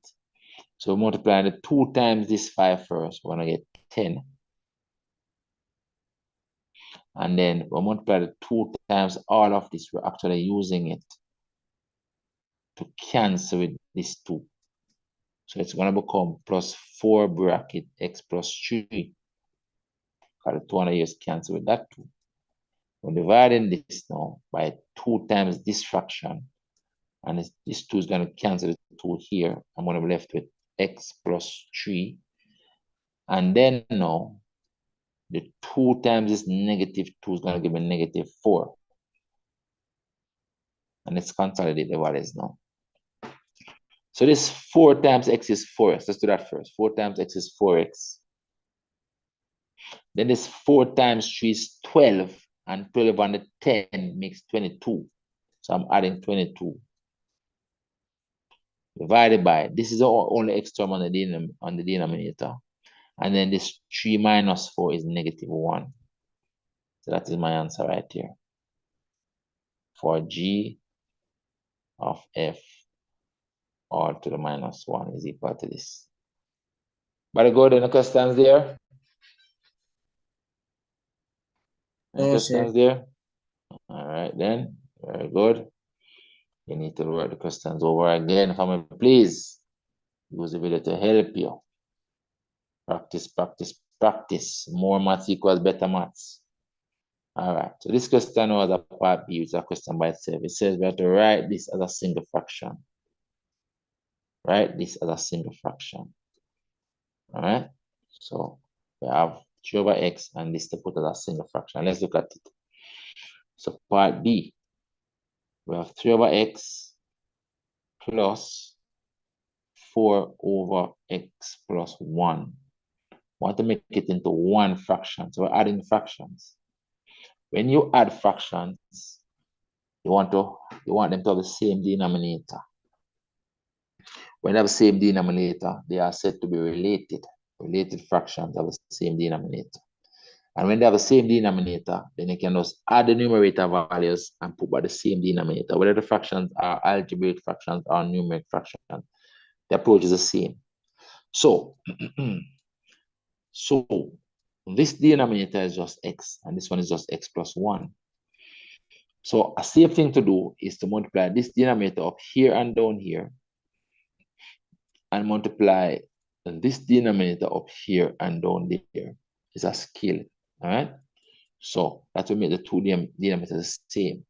Because like I need an x on this denominator, and I need a x plus 1 on this denominator. So if I multiply this denominator by x, I also have to multiply the numerator by x. If I multiply this denominator by x plus 1,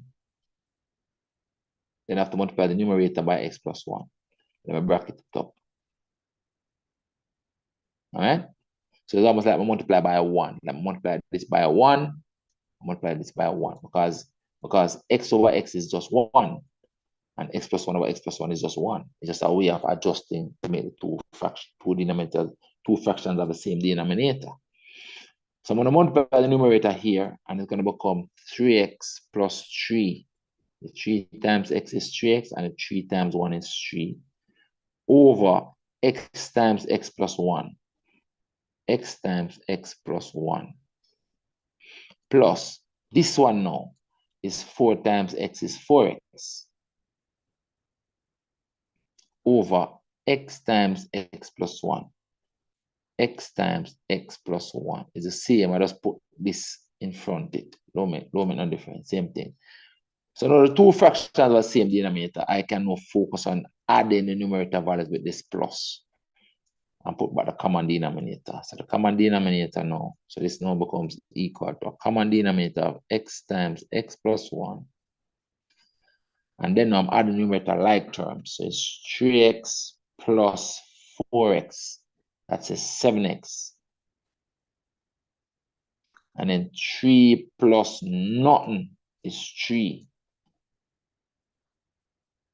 And that is my single fraction. That's my answer. Single fraction. Are you good at that?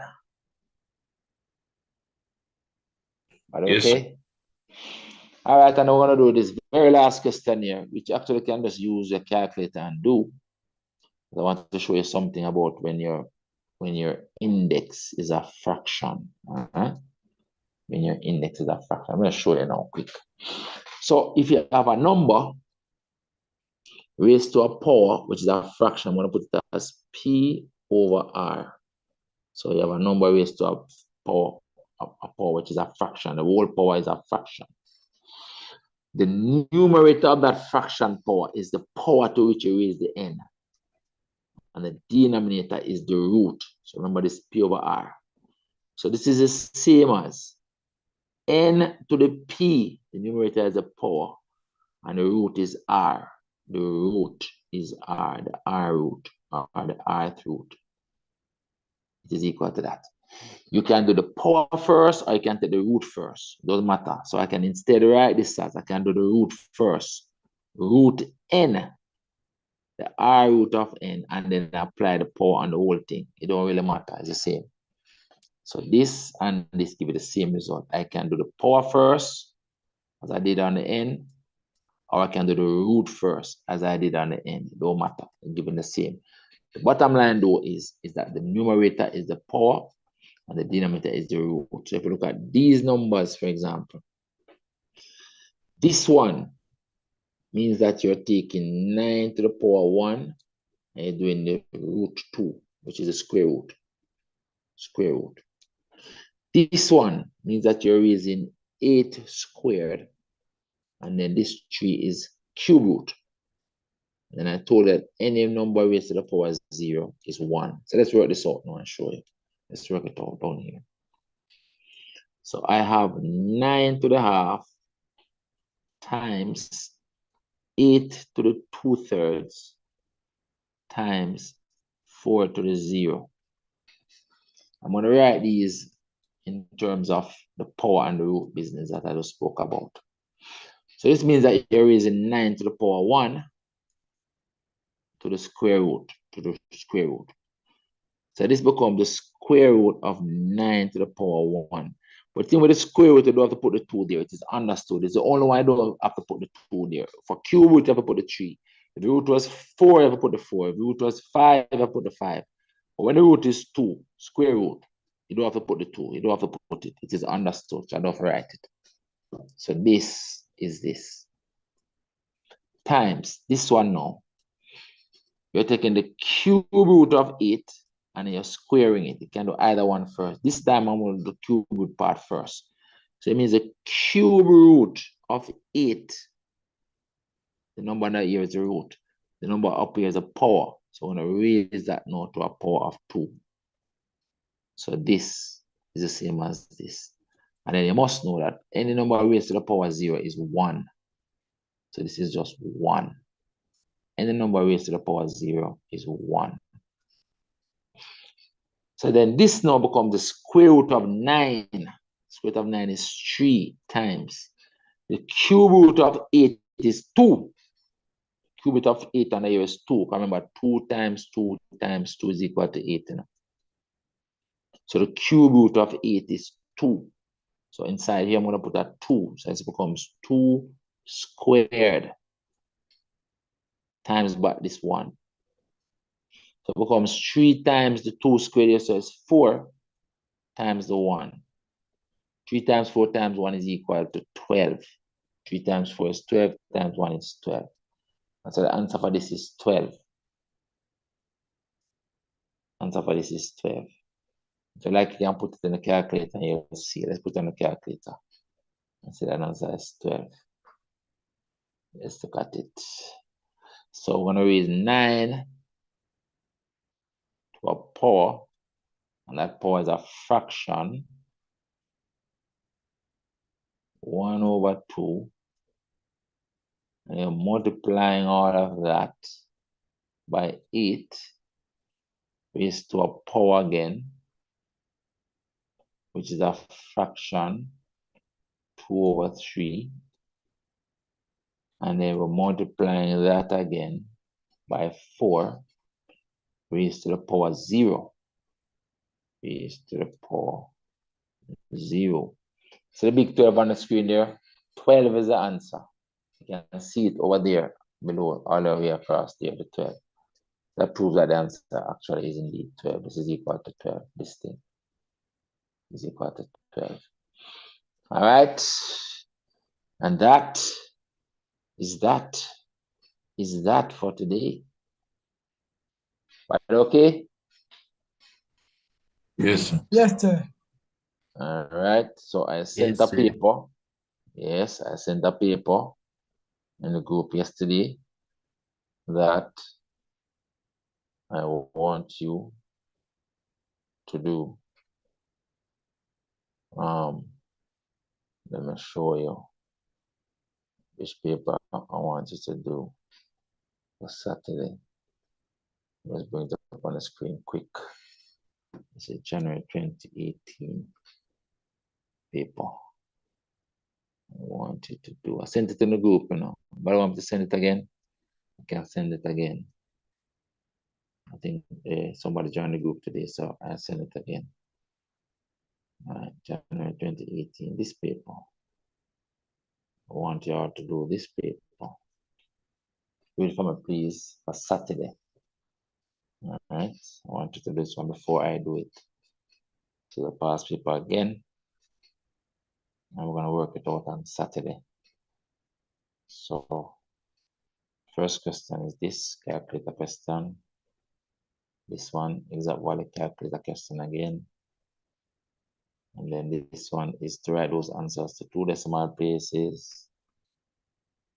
And then 3 significant figures, and then to the nearest whole number. So I want you to do it, see what you get. Don't matter if you get it right or wrong, you will learn from your mistakes. Progress before perfection. Then we have this question. It's a simple interest question. I told you, this is the formula to remember for simple interest questions. I equals PRT over 100. All right? So that's the formula we're going to be using on this question. Answer all those parts, and you have to interpret what this means, right? For the investment to be doubled. So it means that if you started out with $100, the investment is doubled when it reaches $200. So it means that your interest will be equal to what you started with.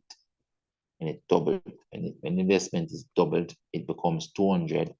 It means that your interest becomes equal to the principal that you started with when it is doubled. If it was a case that the investment is tripled, it means that if you started out, if it was instead of double, it is tripled. I've seen a question where they said tripled. If you started out with a principal of $100, for example, and it is tripled, it means that it becomes $300. It means that your interest would now be $200. If it is tripled, it if the investment is tripled. All right, so we can look out for stuff like that. Let's continue. We apply those to the question, right? This is a binary operations question. Commutative means that when you reverse the order, the result is the same. So, for example, 2 times 3 is the same as 3 times 2. Both of them equals 6. It means that when you multiply numbers, multiplication is commutative. Commutative has to do with flipping around the order of an operation. If the result is the same. Same thing for addition. 2 plus 5 is 7, and 5 plus 2 is still 7. So it means that addition of numbers is commutative, because when you reverse the order, the result is the same. So that's why you're checking in this question. That's why you're checking in this question. All right. So they're going to tell you to calculate the value of 1 star 2. You're going to check and see if 2 star 1 is giving the same answer. If they're not giving the same answer, if these two things not equal, then it is not commutative. That's a good way to check it. All right. So I'm giving you some hints on the question. They're going to do this linear inequality question. Remember, when you're doing a linear inequality, if you have to multiply or divide by a negative number, you have to reverse the inequality sign. You have to remember that thing. That's what this question is testing, your knowledge of that special thing about inequalities. You have the number line to put the result on. Remember, when the equal is there, when the equal is not there. So, for example, if you have a less than or a greater than alone, you put an unshaded circle. If the equal is there, you put a shaded circle. All right, I'm giving you some hints. All right, I want you to do this paper. And this is a matter of reading the statement and writing mathematical statements. You're going to get 2 equations that you have to solve simultaneously. All right, that is that number 2. Yeah, I'm going to do number 4 as well. Number 4 you're going to do for me as well, which is a coordinate geometry. See, give it that and the one for y equals mx plus c. And the one the gradient, which is basically just the m after putting the form y equals mx plus c. And they tell about a point that is on the line. So it means that the point can work in the equation. All right, the point can work in the equation if it is on the line. And then they want to find the equation of a line passing through this point, which is perpendicular. Remember, perpendicular lines have negative reciprocal gradients. So the gradient of the perpendicular line is -1 over the gradient of the line that you have. All right, and to do this calculation, we said you flip the one that you have and change the sign. All right, the more things you know, the easier the mathematics becomes. This is a linear inequality question, similar to what we did today. Today we drew x plus y equals 5. This is now x plus y equals 10. So we're going to pass through 10 up here and 10 down there, one of the lines. And then we also have this y equals x line again, which passes through points where the x and the y value is the same. All right. And then this one, x equals 0. Remember, it's on the y-axis. This is the line x equals 0. And this one relates to y equals 0, which is the x-axis, y equals 0. All right, those two. All right, so good to go. I'm going to draw that, and that's it. You have to just draw that. And then the question over here that they're going to do, I sent it in the group. I think it's either 9 or 10. Let's see which one it is. 9 or 10. Bam, bam, bam, bam, bam. Number 9. All right, I wanted to try this question. I wanted to solve this equation and show the answer is this. So clearly, we're going to use the quadratic formula to get it in this form. So the square root there, we're going to use the quadratic formula to get it. All right. I'm going to see if we can get that expression from the quadratic formula. Let's see who can get it. Here now, they want to solve these 2 equations simultaneously. That's a line and a curve. So what it is like you have a curve like this and a line like that. This is the y-axis, this is the x-axis. So you're going to get 2 points of intersection. All right, we have to find those 2 points. All right, by solving them simultaneously, easy to do. There's 2 easy ones. And then you have this quadratic. No, this is not a quadratic, just a curve. I want to do this question still. To the value there, y equals 2 to the x. Look, y equals 2 to the power x. Y equals 2 to the power x, not a quadratic. So for example, to get this value, you're going to put 2 to the minus 1, which is a half. And to get this value, you're going to put 2 to the 1, because then the x is 1. Easy stuff. Okay, this value is going to be 2 squared, because the x is 2. And for this value, like you put 2 to the 4th power, for the x is 4. You get those values, and then you have to draw them on a graph. You have these points, you're going to put them on a graph. That's what I wanted to do. Complete the table first, and then I wanted to draw the graph over here. That's going to be a graph. And then this little question here now says, by drawing the appropriate straight line, they want to solve 2 to the x equals 11. 2 to the x equals 11. So if you get a curve 2 to the x going like so, I want to 2 to the x equals 11. So like you find 11 on the y-axis. I want to find over here where the y value is 11, and you read the x value down here, something like that. So the line to draw is this line, which is y equals 11. That's the line that I must draw. Horizontal line passing through 11, and then the curve is y equals 2 to the x. So when you put y equals 2 to the x equals 11, you are finding this point, where the curve, which is y equals 2 to the x, and the line y equals x intersect on a graph. So that's what you're trying to find, this point of intersection. This point of intersection. This is the curve y equals 2 to the x. It's going to look something like that. And this line y equals x. So this point represents where 2 to the x is equal to 11. Because where the line y equals x and the curve y equals 2 to the x intersect. So the line to draw is this one to find that point. And then get the x value from it down here. We have the x value on the x-axis down here, whatever the x value is at that point.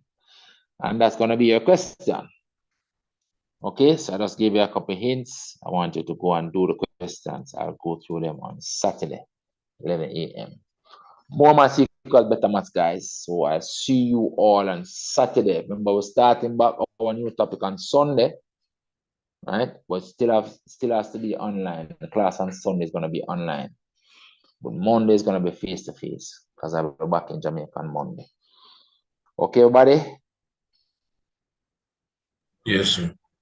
All right. Yes, sir. All right. So good night. Good night. Good night, everybody. I'll see you all soon. Remember, redo the questions, somebody please. Redo the questions and watch over the video. All right. Bye-bye. Good night. Bye, sir. Active, sir. Okay. Later, sir. All right. Cool.